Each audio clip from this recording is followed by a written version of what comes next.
Ok, muy buenas noches a todos. Les habla Juan Barrera, médico residente de emergencias. En la noche de hoy vamos a hablar de exacerbación de POC, lo referente a las guías Gold 2020, teniendo así que, bueno, el EPOC, una entidad bastante conocida y en muchas ocasiones muy concurrida en los servicios de urgencias de nuestro país, ¿no? Entonces tenemos así que el EPOC es una enfermedad, un síndrome en el cual se evidencian síntomas respiratorios persistentes y existe una limitación del flujo de la vía aérea. En cuanto a las guías Gold, estas fueron creadas para brindar más herramientas o una estrategia de abordaje eh, al personal de salud eh, para el manejo de esta entidad. Se hace un énfasis principalmente en los objetivos que buscan aliviar y reducir el impacto de esta enfermedad como tal, tanto a nivel personal como social, y objetivos que buscan, bueno, reducir el impacto. El impacto de la salud de los pacientes en el futuro, o sea, en su vida como tal. Teniendo así las siguientes definiciones, como lo son POC, que es una enfermedad común, preventiva y tratable, caracterizada por una persistencia de síntomas respiratorios y limitación del flujo aéreo debido a anormalidades de la vía aérea, alveolares y generalmente por exposición a partículas tóxicas. También debemos definir lo que es la exacerbación de POC, el cual es un evento agudo caracterizado por un empeoramiento de los síntomas respiratorios del paciente que van más allá de sus variaciones diarias, llevándolo a un cambio o a un aumento en la medicación que usualmente va a utilizar este. Así también definimos de bronquitis crónica, enfisema y asma, en el cual la bronquitis crónica presenta la presencia de tos y producción de esputo por al menos 3 meses cada año, en 2 años consecutivos, siendo este un diagnóstico clínico más que espirométrico. Enfisema, que es una destrucción del alveolo, es un término de patología que se usa incorrectamente en la clínica, se establece, y el asma, que es una reducción del flujo, una reducción reversible del flujo aéreo que se ve en los pacientes. En cuanto a la epidemiología del EPOC, según la Unión Europea, el 56% de los gastos de las enfermedades respiratorias son derivados o son utilizados en la enfermedad pulmonar obstructiva crónica, así correspondiendo este con 38.6 billones de euros aproximadamente. En Estados Unidos, el EPOC conlleva un costo, le corresponde un costo de aproximadamente 32 billones de dólares, esto es anual, los gastos que se hacen en los pacientes EPOC en estas latitudes. Y en estudios realizados entre 1990 y 2004 establecen que hay una mayor incidencia de EPOC en pacientes fumadores y exfumadores con respecto a los que no han incurrido en este vicio. El estudio Platino estableció una mayor prevalencia en pacientes mayores de 60 años para la enfermedad pulmonar obstructiva crónica. En cuanto al programa BOLD, este incluye aproximadamente 29 países, se están agregando 9 más para continuar el estudio y nos brinda una prevalencia actual de estos países que se incluyen de aproximadamente 10.1%, 11.8% van a ser para hombres y mujeres 8.5%. Aproximadamente en el 2005, más de 3 millones de personas murieron por EPOC, lo que corresponde a aproximadamente el 5% de todas las muertes a nivel mundial. Y se estima que aproximadamente 3.17 millones de muertes fueron causadas por el EPOC en 2015 a nivel mundial.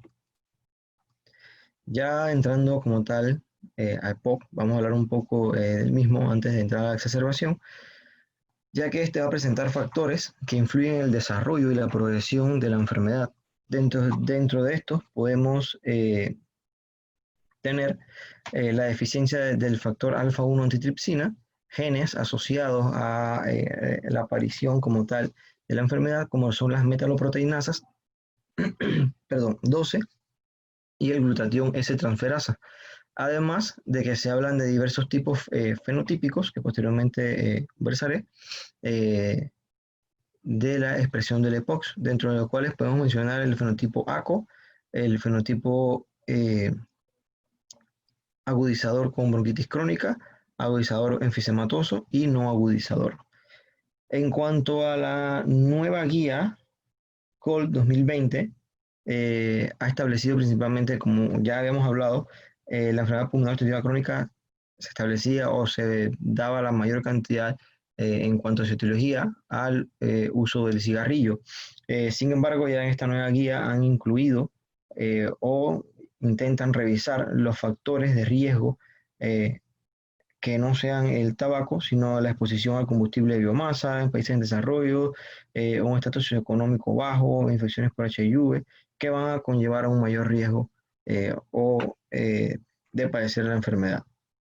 Teniendo así, de igual forma que dentro de los factores que influyen están la edad del sexo, el desarrollo y crecimiento pulmonar, que van a estar dados principalmente por trastornos que afectan durante la gestación, el nacimiento y las exposiciones presentes durante la infancia de aquella persona que pueda llegar a desarrollar una enfermedad pulmonar obstructiva crónica.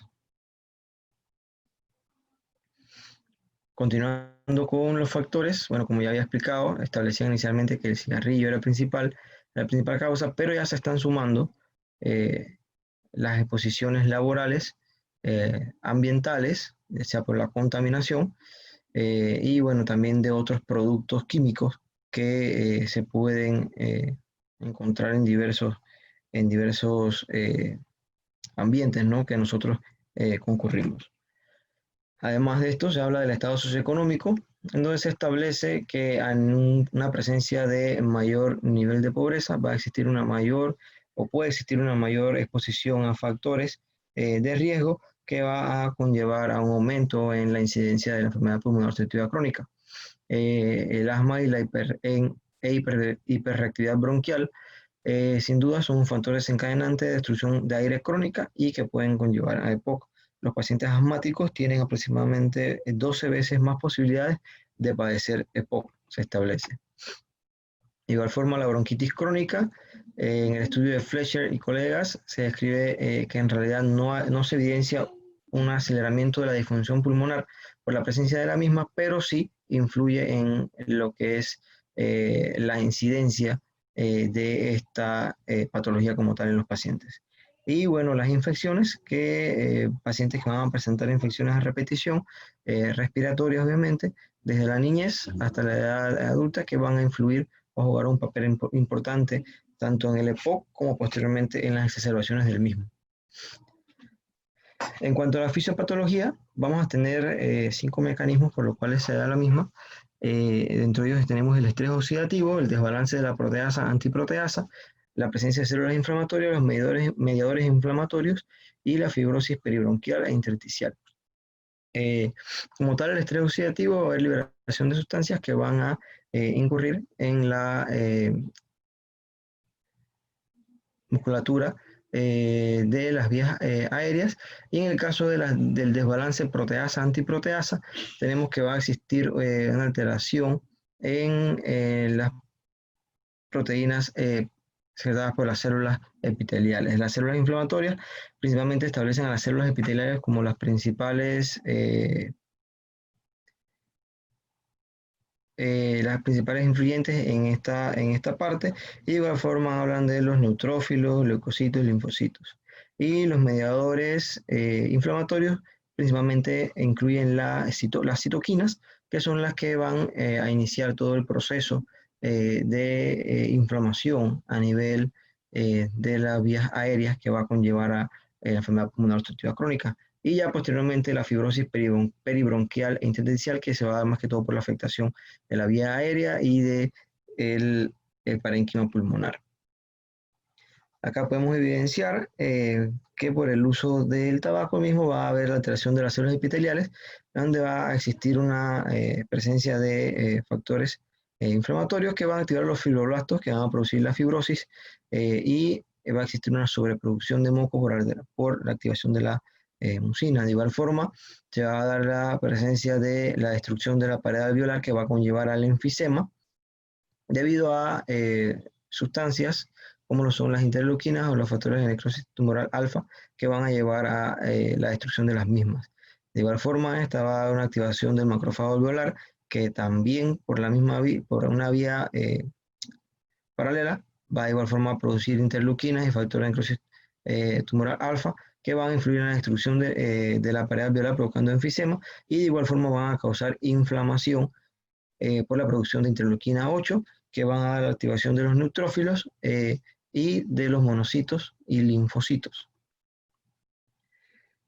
Como ya había dicho previamente, la inflamación celular se va principalmente en las células epiteliales, las cuales a través de los macrófagos se va a activación de neutrófilos, eosinófilos y linfocitos, y a través de las células dendríticas también se va a producir el efecto o la inflamación celular como tal. Va a existir en estos casos una limitación del flujo de aire y atrapamiento gaseoso que va a ser secundario o va a conllevar anormalidades en el intercambio gaseoso que van a estar dadas principalmente por la hipersecreción de moco que también puede producir una hipertensión pulmonar y en el caso de las exacerbaciones esta limitación va a presentar un aumento.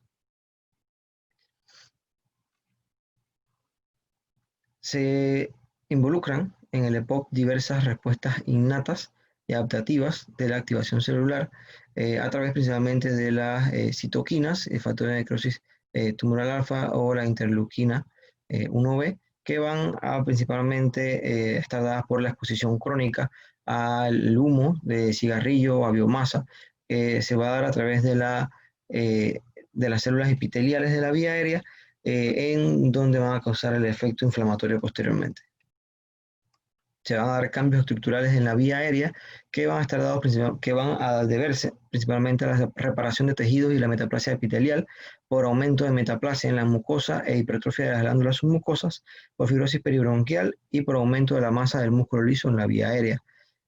Otros factores que contribuyen principalmente a la remodelación estructural van a ser la fibrosis peribronquial, la acumulación de tejido cicatrizal por daño inflamatorio y la sobremultiplicación de células epiteliales que se va a dar. De igual forma, podemos mencionar en cuanto a la fisiopatología el inflamasoma,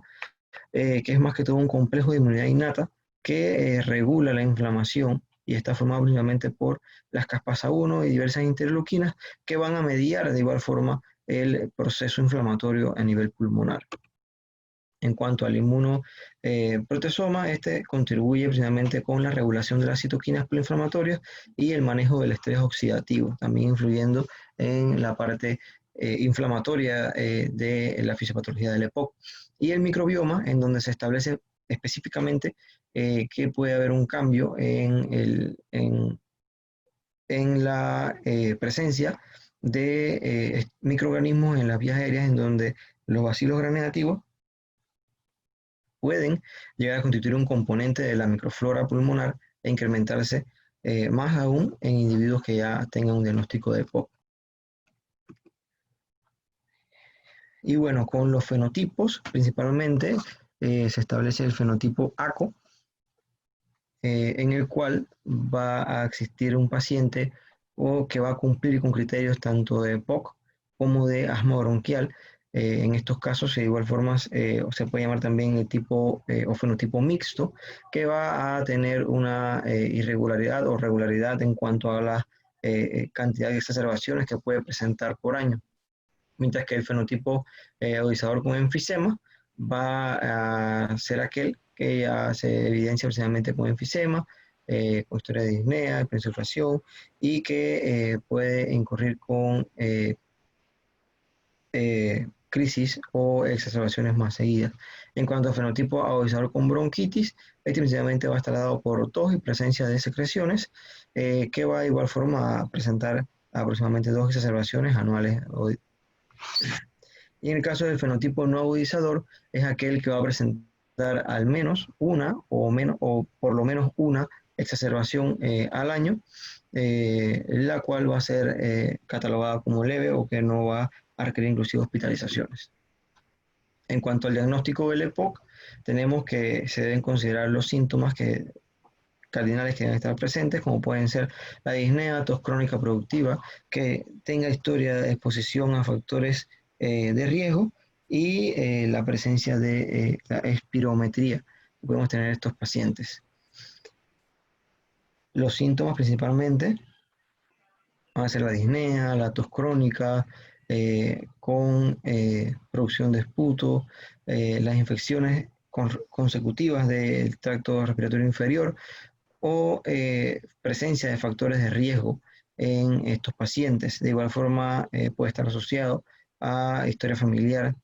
de EPOC o alteraciones o infecciones recurrentes durante la niñez que también puede estar asociado a la aparición del mismo. Buscando de igual forma otras causas, teniendo que la tos es el principal síntoma. Otras causas de tos, como pueden ser las causas intratorácicas o extratorácicas.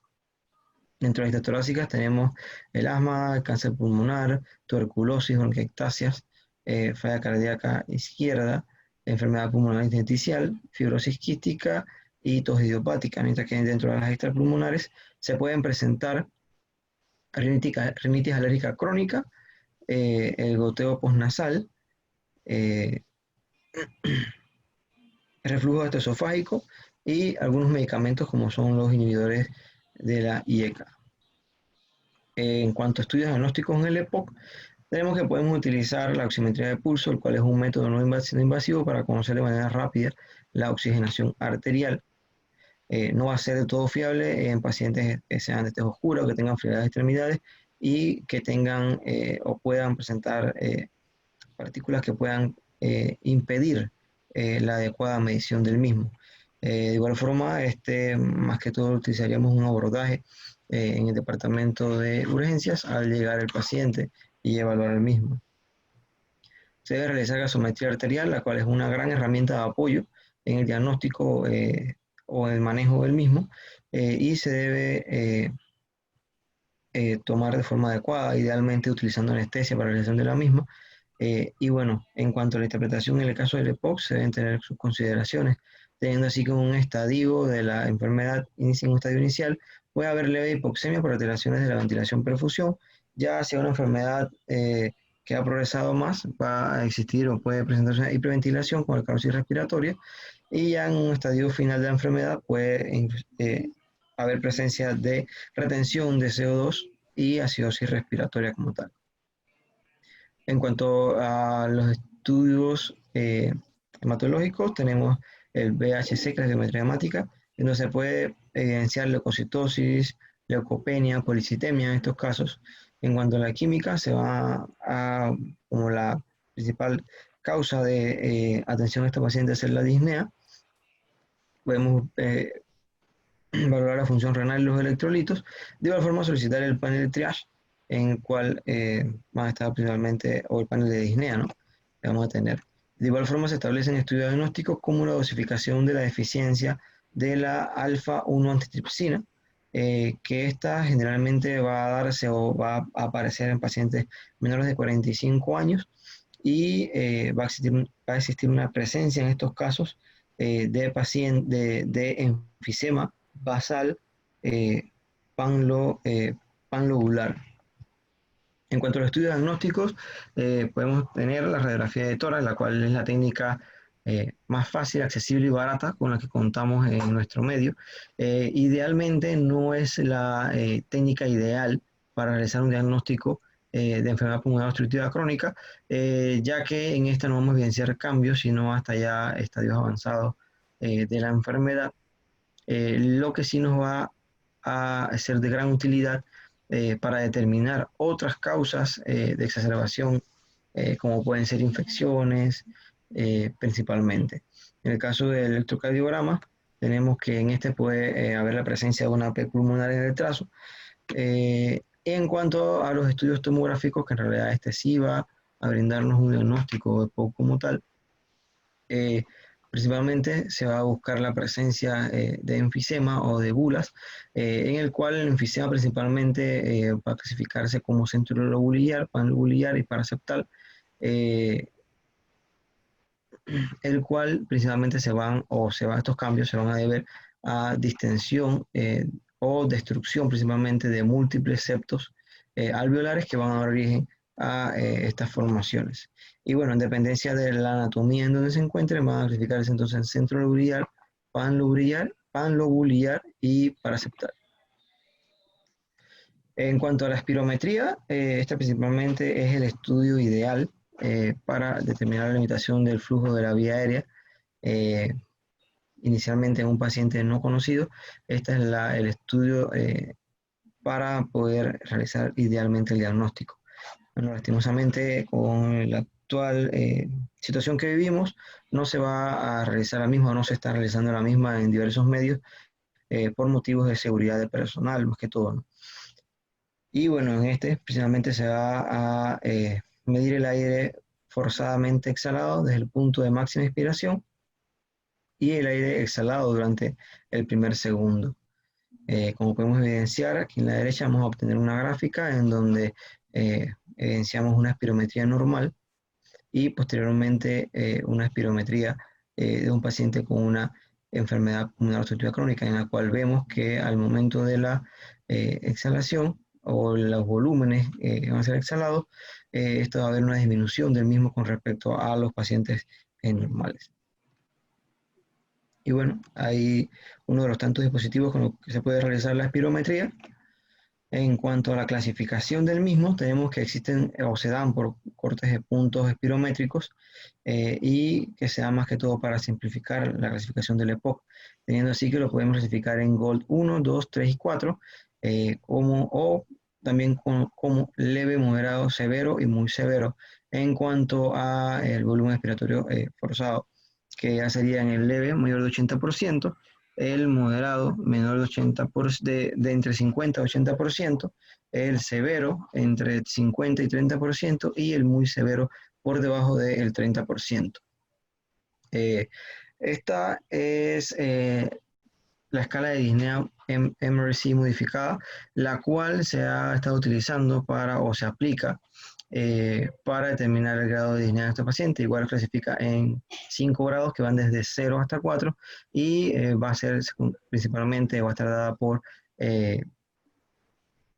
sintomatologías que siente el paciente, por lo menos en el grado 0, que toma o siente dificultad respiratoria solamente con el ejercicio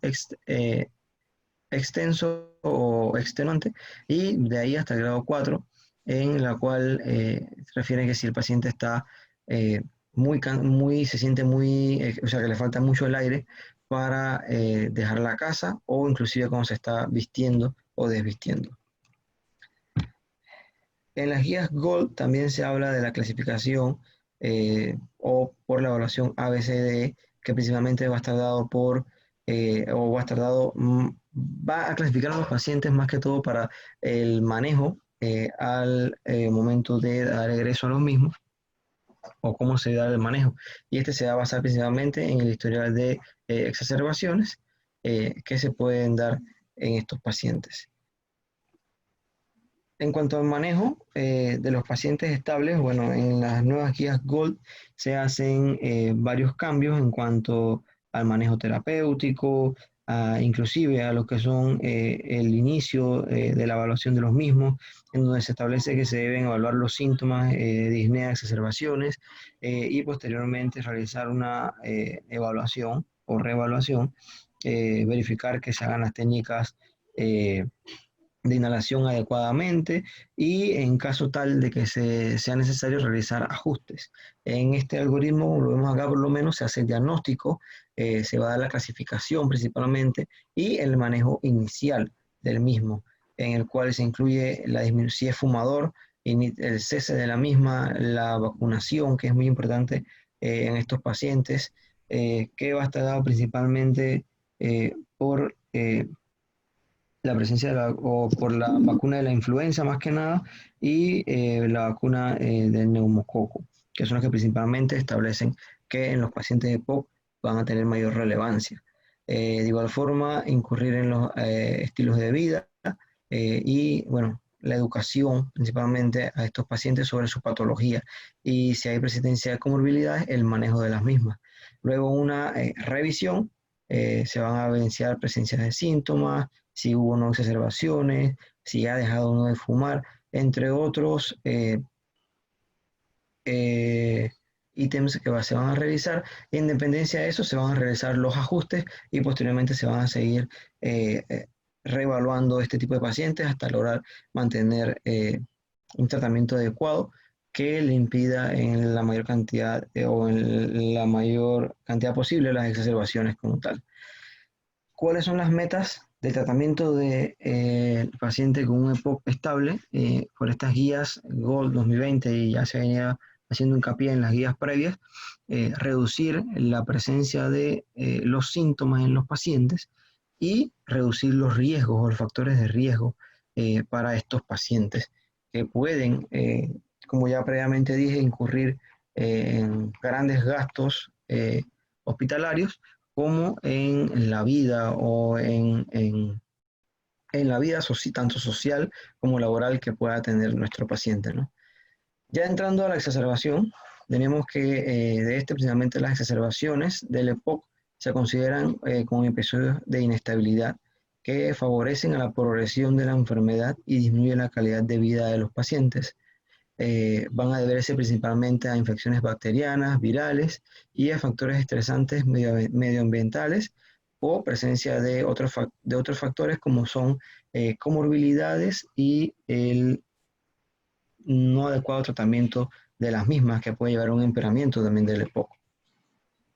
La fisiopatología de la exacerbación se establece simplemente por una hiperinsuflación dinámica en el cual se va a dar por un aumento del trabajo de los músculos respiratorios y el consumo de oxígeno, que va a originar de igual forma un descenso de la presión parcial de oxígeno en la sangre venosa.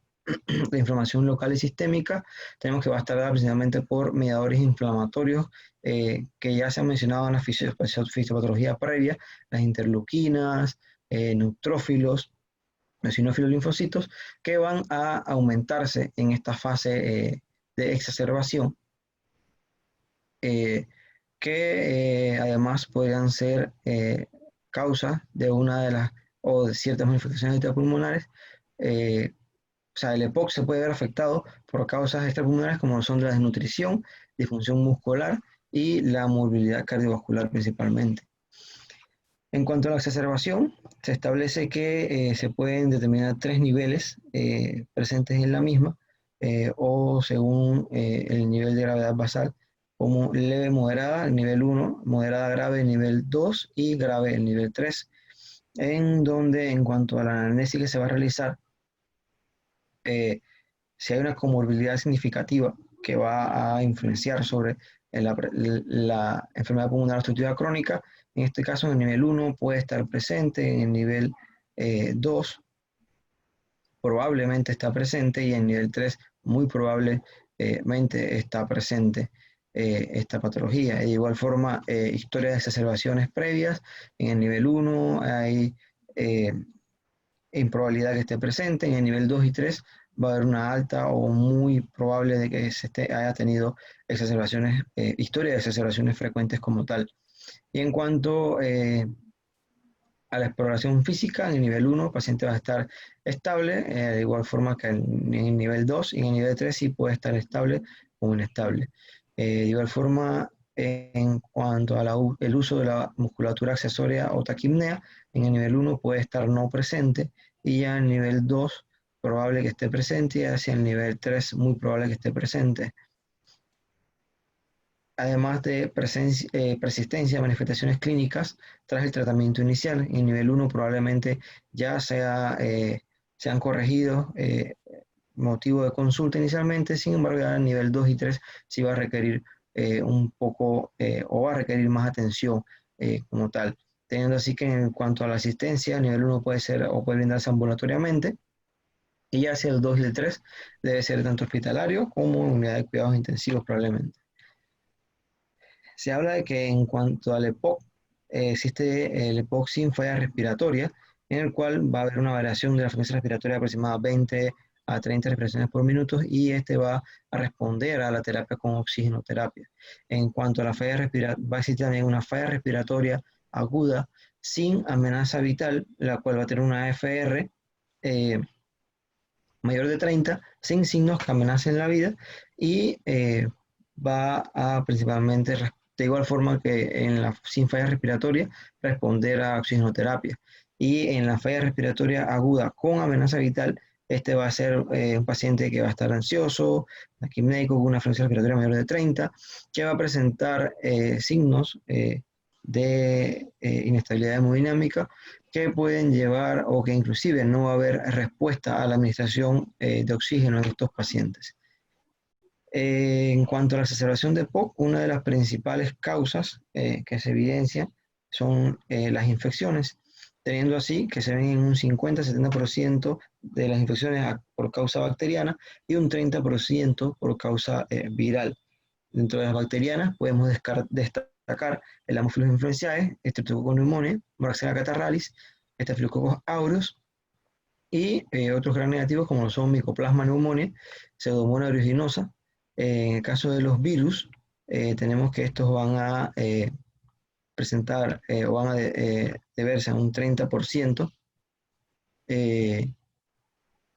la enfermedad como tal, o de exacerbación, y principalmente va a estar dado por el virus de la gripe, el virus paragripal, rinovirus, adenovirus, los coronavirus y el virus sincitial respiratorio.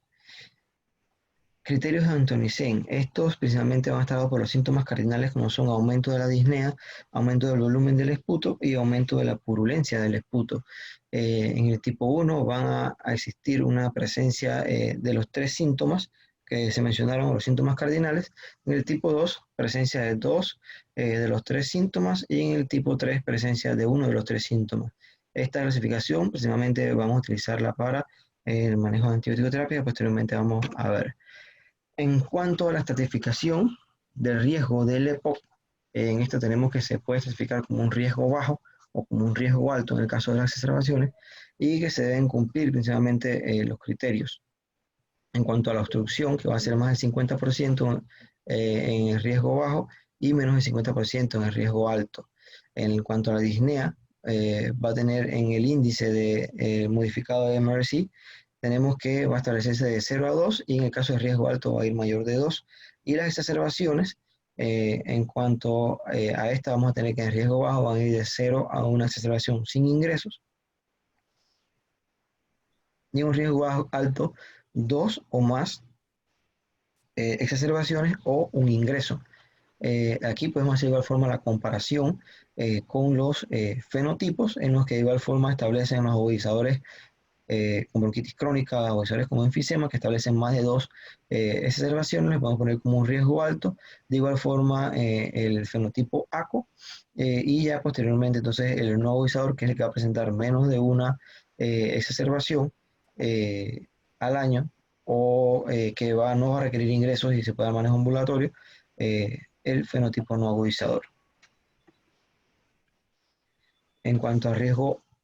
alto y bajo, este es un cuadro de un artículo de una revista española, la Guía Española de la Enfermedad Pulmonar Obstructiva Crónica, la GESEPOC del 2017, en donde establecen precisamente el diagnóstico que hay que hacer inmediatamente, la estratificación, un riesgo alto o bajo, pensando más que todo en el tratamiento que se podría brindar. Inclusive en esta nos brinda el tratamiento que se debe llevar en cuanto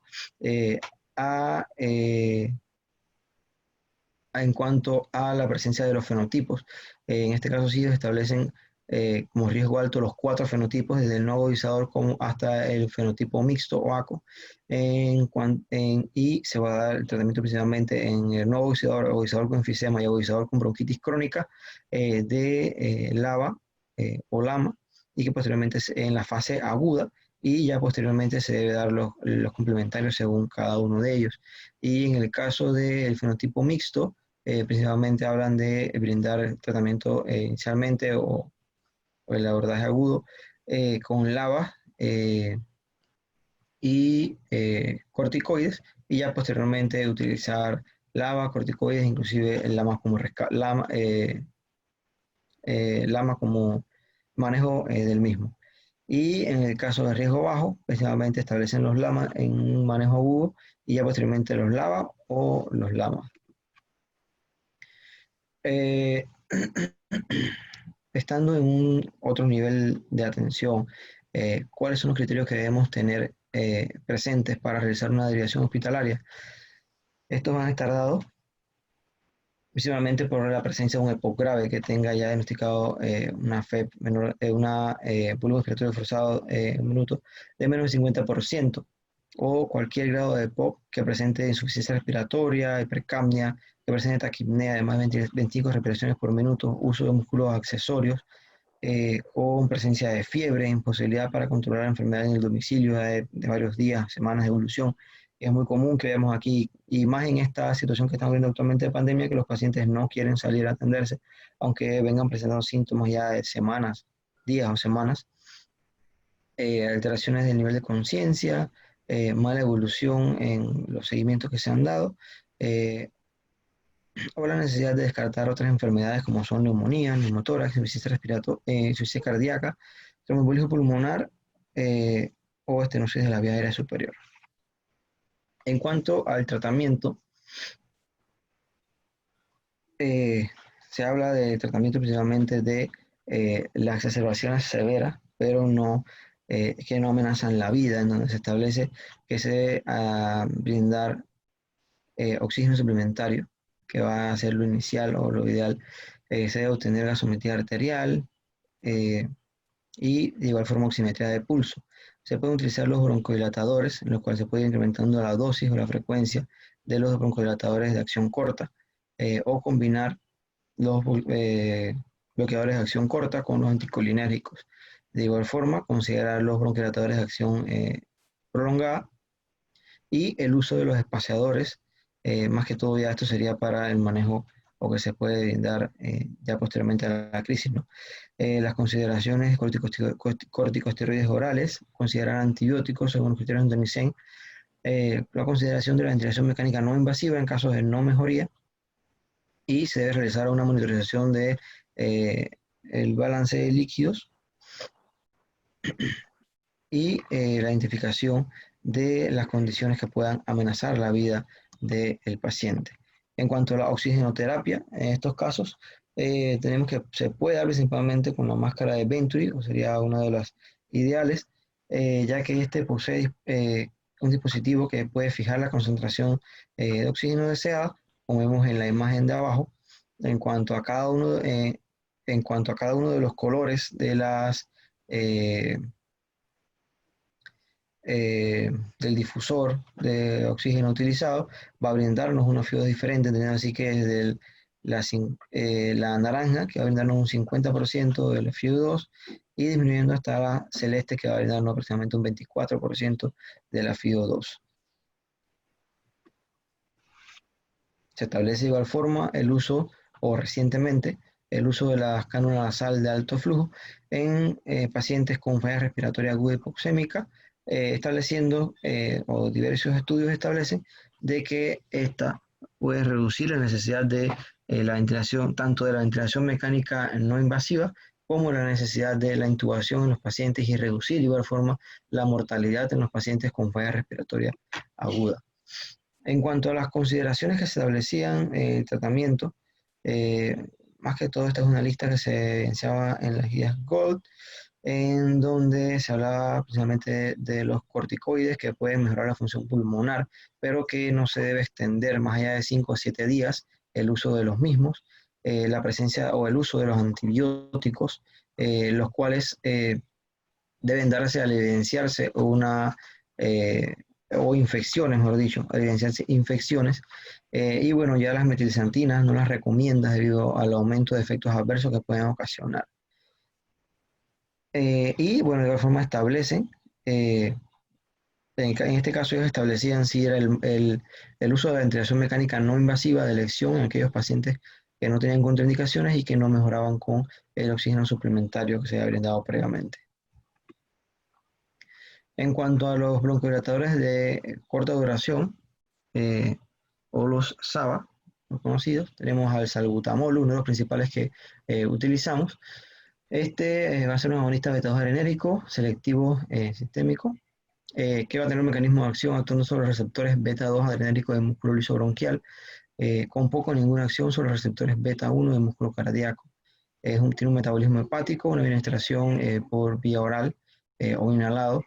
una dosis de 0.5 a 1 miligramo que se va a utilizar por nebulización, Una vida media de 5 a 6 horas. Puede tener efectos adversos como son angioedema, urticaria, broncoespasmo, hipotensión, colapso, hipopotasemia, acidosis láctica, temblores, cefaleas, hiperactividad. Y se va a indicar principalmente en el alivio del broncoespasmo grave asociado con asma, bronquitis, en estatus asmáticos y en el EPOC. La terbutalina, que es una de las metilxantinas, establecen igual que ya no hay o no existe evidencia suficiente sobre la seguridad del uso de las mismas. Es un agonista de receptores beta-adrenérgicos. Mecanismo de acción va a ser por estimulación de la enzima adenosiclasa, aumentando la producción de monofosfato de adenosina cíclico, que va a producir una vasodilatación y relajación del músculo liso prácticamente vascular y de las vías aéreas. Por eso que se establecía un metabolismo hepático gastrointestinal. Se puede administrar por vía oral, IV subcutánea, con dosis que van desde 1 a 5 miligramos. En caso de IV, subcutáneo de 0.5 miligramos y las dosis por vía oral de 400 microgramos. Una vida media de 1 a 2 horas con efectos adversos como pueden ser cefaleas, náuseas, vómitos, ansiedad, inquietud y letargo, somnolencia, sudoración y calambres musculares. Las indicaciones, el tratamiento del EPOC, profilaxis de broncoespasmo y bueno, se han destacado más que todo en el contexto este, hasta bueno, las nuevas guías que ya establecen que no son del todo seguros. En cuanto a los anticolinérgicos o los LAMA que se establecen, está el bromuro bueno, este sería SAMA en realidad, que es el bromuro hipatropio, que es acción corta, va a ser un derivado sintético de la atropina, con un mecanismo de acción que antagoniza el efecto de la acetilcolina al bloquear los receptores muscarínicos colinérgicos, produciendo una reducción en la síntesis de la guanosina monofosfata cíclica, que va a reducir la contractilidad de los músculos lisos de las vías aéreas. Tiene un metabolismo gastrointestinal principalmente, vía administración por inhalación oral o intranasal, a dosis de 0.5 miligramos, una vida media de 2 horas, efectos adversos entre los cuales están náuseas, vómitos, dispepsia, molestias gástricas, retención urinaria, disuria, desórdenes prostáticos, mareos, somnolencia y constipación. Pueden indicarse principalmente en tratamiento y prevención de broncoespasmo, tratamiento adyuvante del asma, tratamiento sintomático de rinorrea, tratamiento del EPOC. Bueno, aquí eran unas consideraciones, estas principalmente eran consideraciones de la guía EPOC del 2019, en donde hablaba del uso de metilxantinas en infusión continua. Sin embargo, ya en esta guía 2019 sí se establece que las metilxantinas no tienen una eficacia o una eficacia, una seguridad constatada el uso de las mismas en los casos de estos pacientes. En cuanto a los broncodilatadores anticolinérgicos de duración prolongada, tenemos el salmeterol dentro de los broncodilatadores principalmente, que es un agonista beta 2 selectivo, que va a causar como mecanismo de acción una estimulación de los receptores beta 2 en el pulmón, provocando relajación del músculo liso bronquial, con consecuente broncodilatación y aumento del flujo del aire bronquial. Este tiene un metabolismo intestinal, se va a administrar por inhalación oral, una dosis de 42 microgramos por inhalación, una vida media de 3 a 5 horas, con efectos adversos como son náuseas, vómitos, dispepsia, molestias gástricas, retención urinaria, disuria, desórdenes prostáticos, mareos, somnolencia y constipación, con indicaciones principalmente en el tratamiento y prevención de broncoespasmo inducido por ejercicio, tratamiento de coadyuvante del asma, tratamiento del EPOC y bronquitis crónica y enfisema. El formoterol también es otro utilizado, es un agonista receptor adrenérgico beta 2, una de acción prolongada, cataliza la conversión del trifosfato de adenosina a 3,5 monofosfato de adenosina cíclico. El aumento de este va a llevar relajación del músculo lisobronquial y inhibición de la liberación de mediadores de hipersensibilidad inmediata de las células, especialmente de los mastocitos. O sea que también va a actuar a nivel de la fisiopatología en la disminución de la inflamación en estos pacientes con metabolismo hepático y gastrointestinal, con vía de administración inhalada con dosis de 12 a 24 microgramos por día, una vida media de 10 horas, con efectos adversos pueden ser la angina de pecho, hipertensión, hipotensión, taquicardia sinusal, arritmias cardíacas, cefaleas, temblor, serostomía, palpitaciones, calambres musculares Se indica el tratamiento de prevención de broncoespasmo inducido por el ejercicio y como tratamiento ayudante del asma, tratamiento del EPOC, incluyendo la bronquitis crónica y el enfisema. En cuanto a los anticolinérgicos, tenemos al bromuro de tiotropio, perdón, el cual va a ser un broncodilatador anticolinérgico con especial afinidad en los receptores muscarínicos principalmente, con un mecanismo de acción que va a ser principalmente por inhibición de los receptores M1 y M3 en las vías respiratorias y los M3 en las células musculares lisas, ocasionando una broncodilatación. El metabolismo gastrointestinal con vía de administración vía, oral o vía inhalatoria, una dosis de 18 microgramos por día. Una vida media de 5 a 6 días se establece, con efectos adversos como pueden ser resequedad de la boca, estreñimiento, puede causar candidiasis, orofaringia, sinusitis, faringitis. Se indica el tratamiento de broncoespasmo asociado a la EPOC principalmente, incluyendo bronquitis crónica y enfisema. En cuanto a los corticoides inhalados, que también se establece en las nuevas guías que se debe tener un adecuado,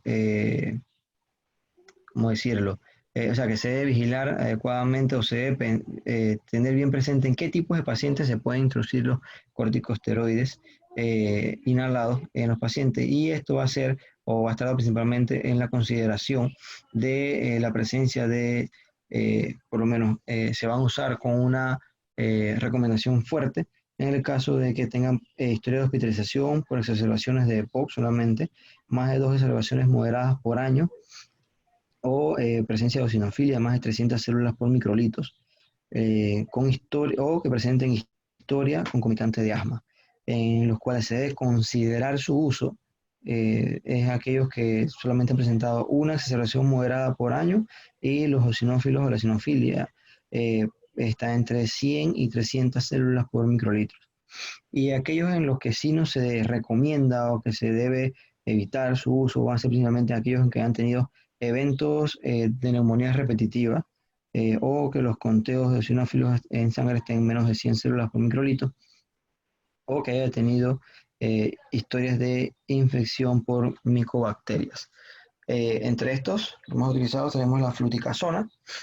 que es un corticosteroide sintético de alta potencia que va a reducir la respuesta alérgica a varios tipos de células, en este caso los mastocitos y los sinófilos, implicados en la respuesta alérgica. Van a atravesar las membranas celulares fácilmente y se unen a los receptores citoplasmáticos específicos que van a causar su efecto antiinflamatorio principalmente. Metabolismo hepático con vía de administración inhalada y vía oral con dosis de 1000 microgramos por día, una vida media de 7 a 8 horas, puede producir efectos adversos como epístasis, ardor nasal en el caso de que se utilice la presentación intranasal, cefalea, irritación nasal, comezón nasal, faringitis,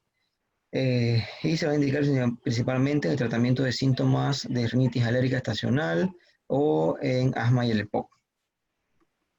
La budesonida, este va a estar dado principalmente su mecanismo de acción por inhibición de las células, principalmente mastocitos, eosinófilos, neutrófilos, macrófagos y linfocitos, y los mediadores implicados en la inflamación alérgica, mediada por histamina, por eicosanoides, leucotrienos y citoquinas. Va a tener un metabolismo hepático, un vía de administración, ya sea inhalación nasal u oral, con una dosis de 400 microgramos por día, una vida media de 2 horas, con efectos adversos como son dolor abdominal, broncoespasmo, dispepsia, epistasis, gastroenteritis, cefalea, aumento de la tos, puede causar inclusive faringitis, candidiasis oral. Y las indicaciones principalmente va a ser en rinitis alérgicas, prevención del asma, el EPOC, la laringotraqueobronquitis aguda también va a estar indicado. Y bueno, los corticoides orales, en los cuales encontramos la prednisona, los cuales van a atravesar la membrana celular con facilidad, uniéndose a los receptores citoplasmáticos que van a realizar o a dar una inducción de transcripción y síntesis de proteínas específicas que van a actuar, en este caso, en cuanto a la inflamación. Tiene un metabolismo hepático con vía de administración oral, una dosis de 0.5 miligramos por kilo por día, una vida media de 1 a 2 horas, con efectos adversos como pueden ser atrofia corticoadrenal y depresión generalizada de las proteínas, miopatía, osteoporosis, fracturas, necrosis óseas. Tiene indicación de estar utilizada o utilizarse en enfermedades reumatológicas del colágeno, dermatológicas, alérgicas, enfermedades respiratorias, hematológicas y otras enfermedades que respondan a corticoterapia. Y dentro de los antiinflamatorios no esteroideos, se destaca principalmente el roflumilast, que este es un antiinflamatorio no esteroideo que actúa por inhibición de la fosfodiesterasa 4, que lleva, perdón, a un aumento del AMP cíclico, por lo cual se consigue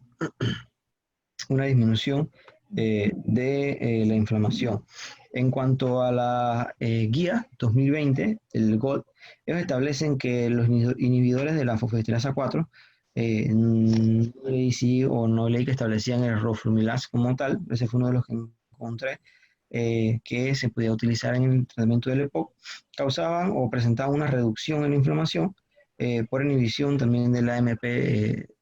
cíclico, no establece, reduciendo el riesgo de exacerbaciones y produce una mejora en cuanto a la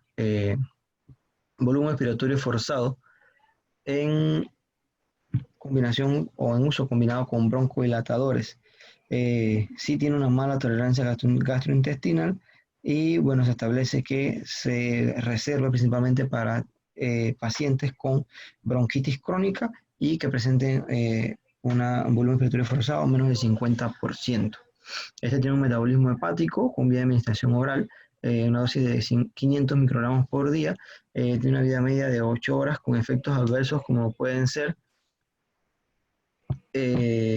diarrea, fatiga, pérdida de peso, mareos, temblor, vértigo, ansiedad, náuseas, dolor abdominal, cefalea, insomnio, dispepsia, espasmos musculares. Y principalmente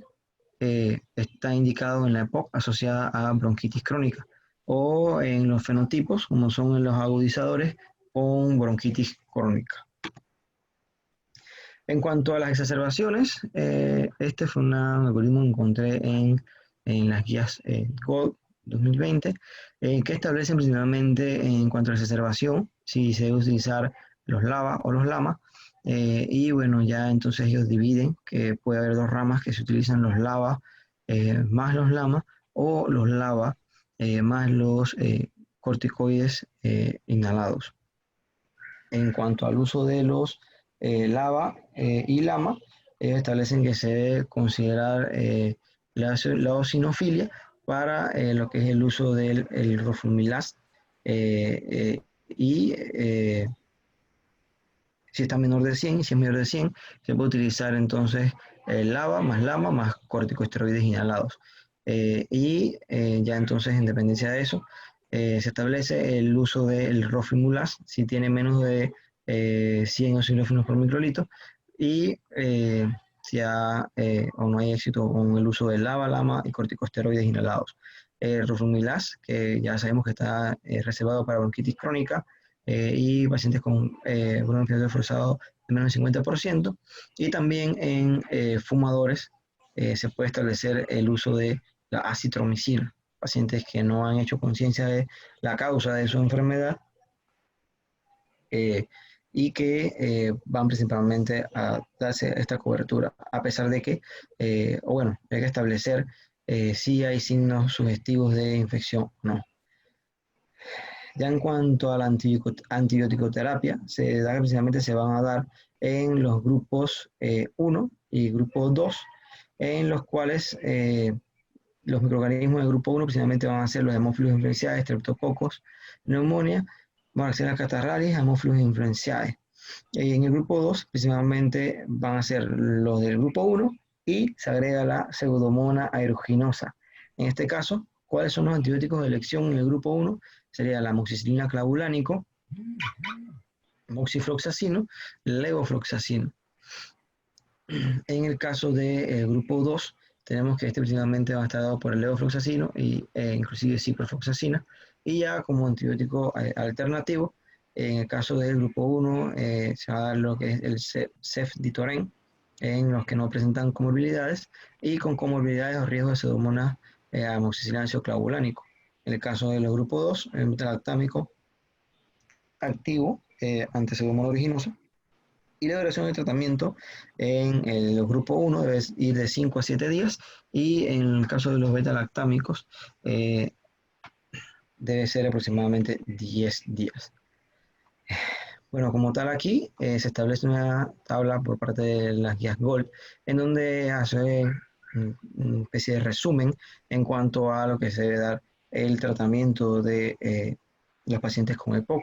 Inicialmente en la fase de exacerbación, una fase aguda que vencemos nosotros en el departamento de urgencias, van a ser los broncodilatadores, los corticosteroides que también se pueden dar, los inhalados, ya la parte de antiinflamatorios, el roflumilast que se queda más para la consulta. De igual forma que las vacunas que deben darse o brindarse ya más que todo de manera ambulatoria. Y en el caso de los mucorreguladores o mucolíticos, ellos en las guías actuales del 2020 sí siguen estableciendo a la carbocisteína y la N-acetilcisteína como los de elección y que el uso de ellos puede reducir el riesgo de exacerbaciones en determinados pacientes. Una evidencia B eh, de este planteamiento y en realidad sobre la dosis no establecen un consenso, más que lo dejan a 600 a 1200 miligramos por día en el caso de la N-acetilcisteína y 2.7 gramos por día en la carbocisteína. Y bueno, dentro de otros tratamientos, otros enfoques, el cese del hábito de tabaquismo, la rehabilitación pulmonar, pero ya esto, las guías de igual forma lo expresaban, lo establecían, cómo se llevar, inclusive las guías 2020 hablaban sobre los cuidados paliativos que se deben dar en el caso de los pacientes con EPOC. Inclusive el uso del oxígeno también entra como paliativo en estos casos y se establece de igual forma que ya en estos casos te puede dar aproximadamente por 15 a 16 horas por día, lo cual va a presentar una mejoría en los pacientes y disminuir la incidencia de exacerbaciones.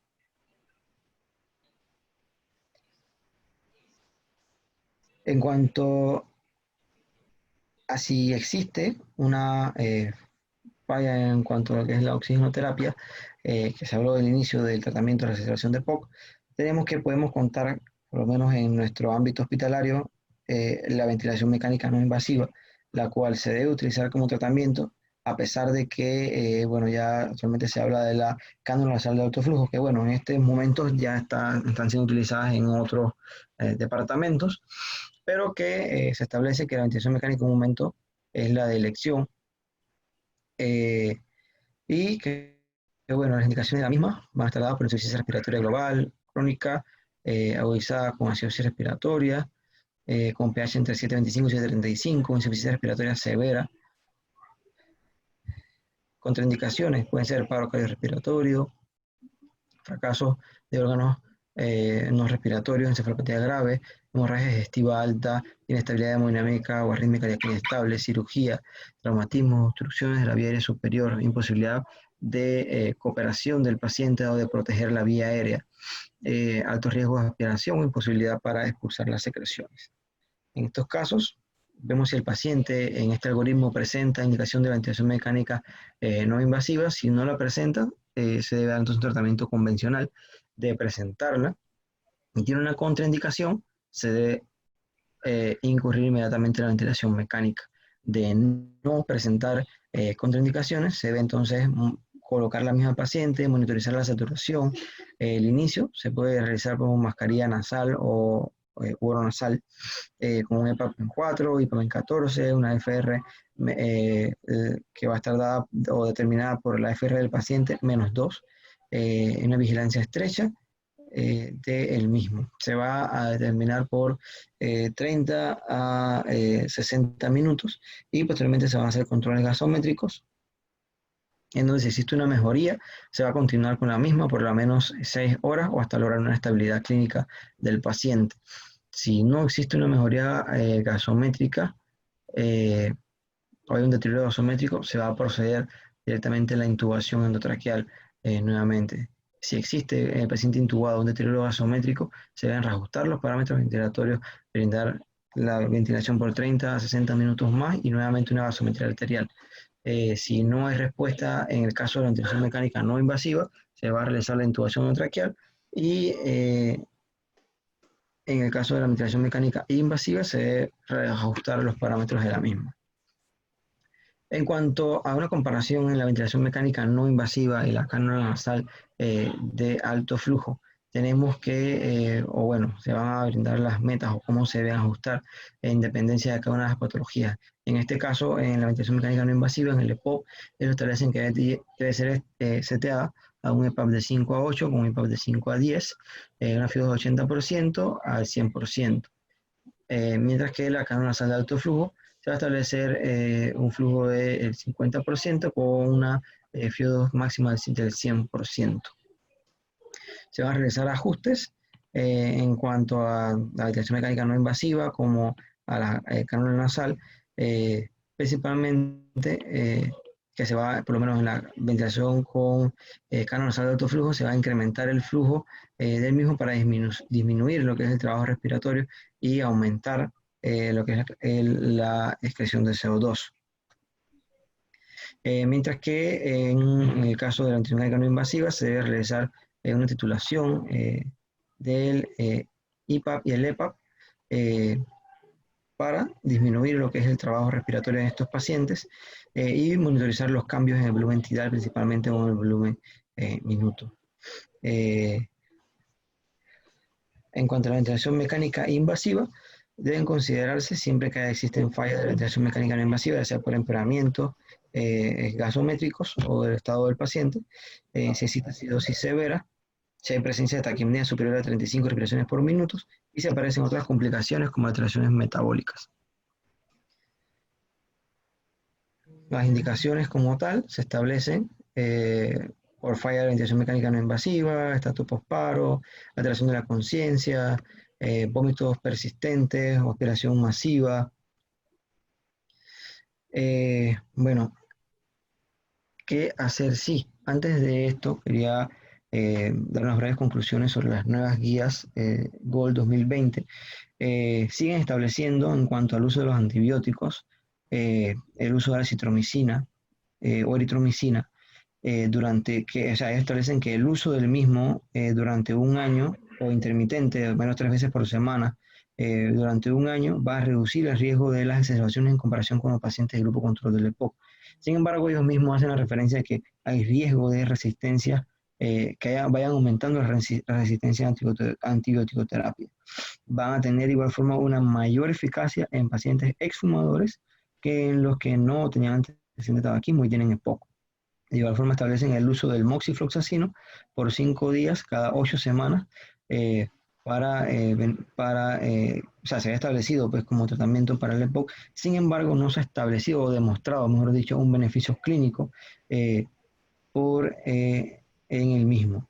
Y bueno, en cuanto al uso de ellos, se debe realizar EKG control por el riesgo de prolongación del QT debido al uso de estos medicamentos. En las técnicas inhalatorias hacen énfasis más que todo para pacientes ambulatorios que se deben realizar de forma adecuada, explicarle bien al paciente cómo realizarlo y ya sea directamente del inhalador o que se utilicen las cámaras de inhalación en estos casos. En cuanto a la oxigenoterapia, que ya he mencionado, que se establece que más de 16 horas de uso van a mejorar significativamente la calidad de vida de estos pacientes y que se debe realizar revaluaciones cada 3 meses, ya de igual forma esto es ambulatorio, para valorar la efectividad y si persiste la igual eficacia. ¿Qué hacer si? Bueno, ahí ya más que todo son situaciones que se pueden brindar en estos casos de EPOC, en los que si no hay una sincronía del ventilador, si no hay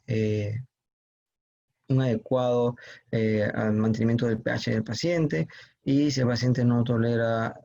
o si está tolerando la ventilación no invasiva, pero los gases arteriales no están mejorando. Entonces ahí da unas ciertas recomendaciones que se deben realizar más que todo con el ventilador para corregir las mismas. Bueno, por hoy, muchas gracias.